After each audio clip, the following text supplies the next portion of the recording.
Hi guys, magandang araw po sa inyong lahat dyan at welcome back to my channel, Kadugsing.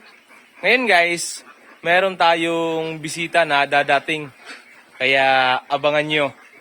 Isa ding vlogger, yung kanyang mga content ay about din sa duck farming. Pero bago yan guys, kung gusto nyo mga ganitong video, please like, share, and subscribe to my channel. At pakihit na rin yung notification bell sa gilid para lagi kang updated sa mga bagong uploads natin. Yan guys, andito na po si Sir Leo. Leo Sungkip or Itik Farming Davao. At ito na yung mga in-order na ducklings natin. Ayan. So talagang maputik dito guys kasi umuulan kagabi. 500 heads po yung order guys. Ayan. Dito. Pa-shoutout sir sa mga kadugsing na to diya. Gusto ko sige kay Ayan. suportahan niya to ang advocacy no nga mga pinakusgan na to o mga icons din sa Korea sa pag-iitik. Ayan. O kalibutan. Suportahan na to niyan sa inyo guys. I-share naman po. Pamarot ka namin kinabuhi. Malag initan kayo niyo. Inito eh. So wala pa makasubscribe diha. Kaya naman. Ngayon guys, pupunta na tayo doon sa umu-order nito ng ducklings. Ayan, magmumotor na tayo.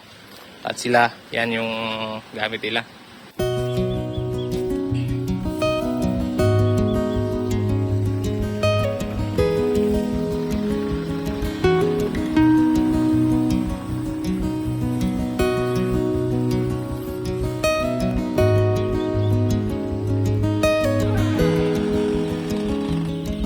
Tinit yun.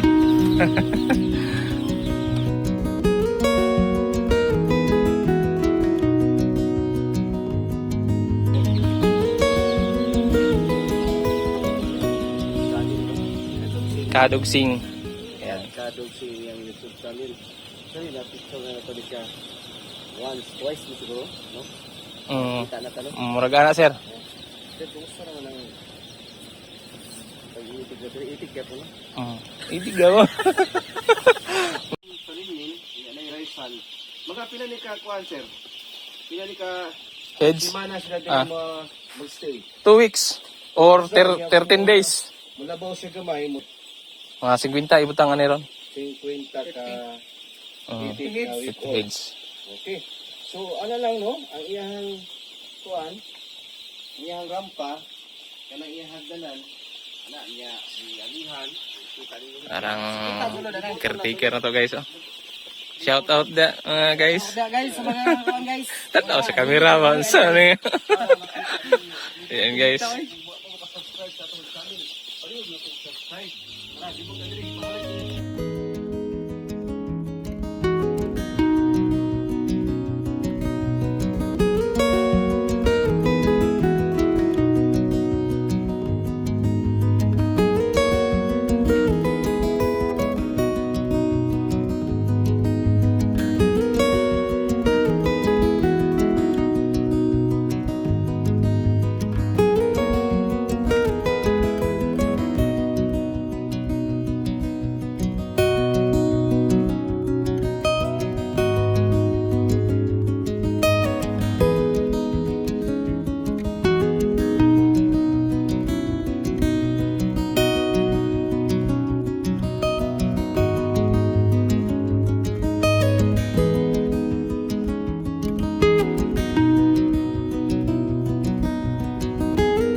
So, ayan guys.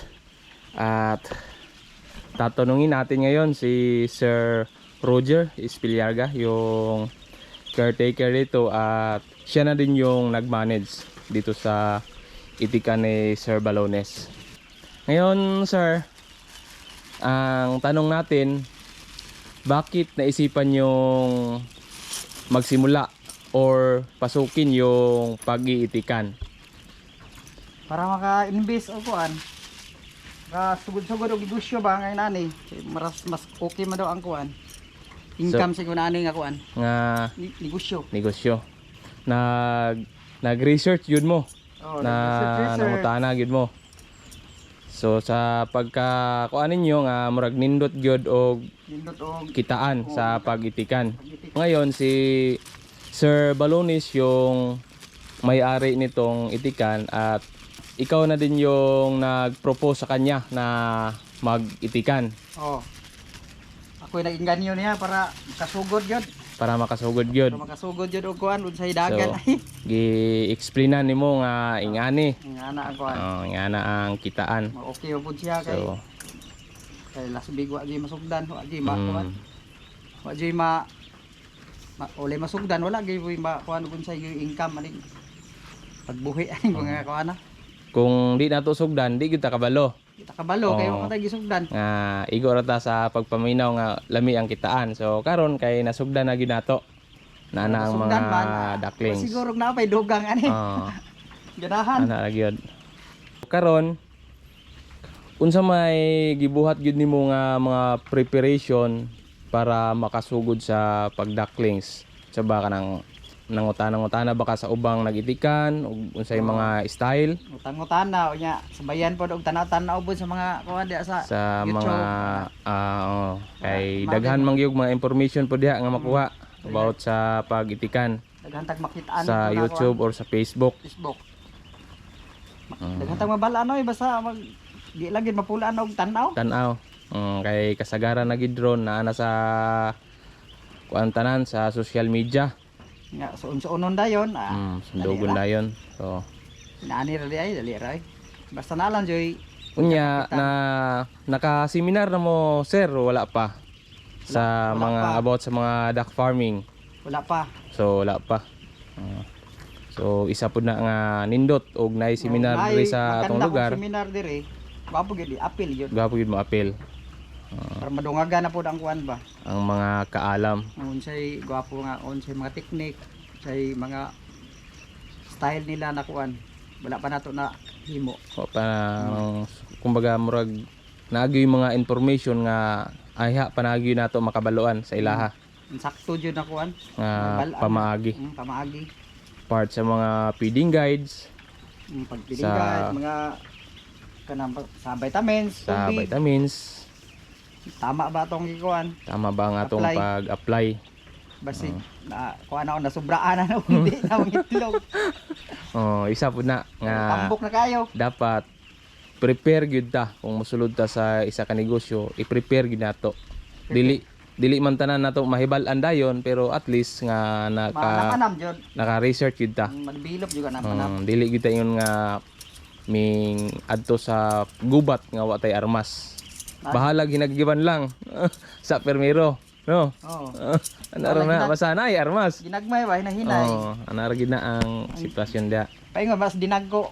Basag ka na sa ginagmay. Ginagmay. Sa pagsugod nato, mahinahinay ra pud ta og maka-learn ra pud ta sa experience. Nagud pud tay mahibal-an nga ato ang sarili lang nga diri sa atong pag-atiman. Makita man gyud nato na kuan. Dun sa angayan himuon. Sa actual gyud. Aktual na. So, Ana nimo uy. Di pwede ni kuan ato ni pangitaag umagi maana makaana man jud ta. ana gyud. Katong nabasa dito ra di siya Isik So na ang ilang gibuhat na ay nabasa kay nga murag naluya na, so gilahi nila para dili pa mosamot og kaluya. Lagsik na kayo. Tara na, tara. Gusto gini ang bulokso ba. Gusto na mo appeal sa tapok. Ang mga kasimana na sila diri. Murag mo kuan na gini sila. Dagko naman. Mo guot. Buot na sila. Mo yung Kanang magina kanang musulod ka maginaga sila. Bangga-bangga na ko ba no? So ayan guys, yung mortality ni Sir Reggie ngayon dito sa kanilang mga ducklings ay dalawa pa lang po yung nalagas. So ayan, Sa goods babae. na po yan. Isa babae, isa lalaki. Isang babae at isang lalaki.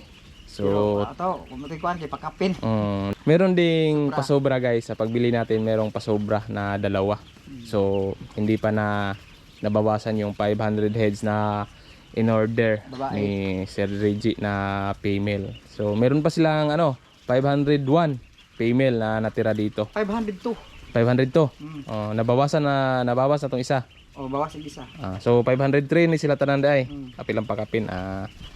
So 5 ayan. man daw ang pakapin ano niya. Yeah. Oh, lagi. Abot no. Duha ka babae man to. Dua ka babae. So ayan.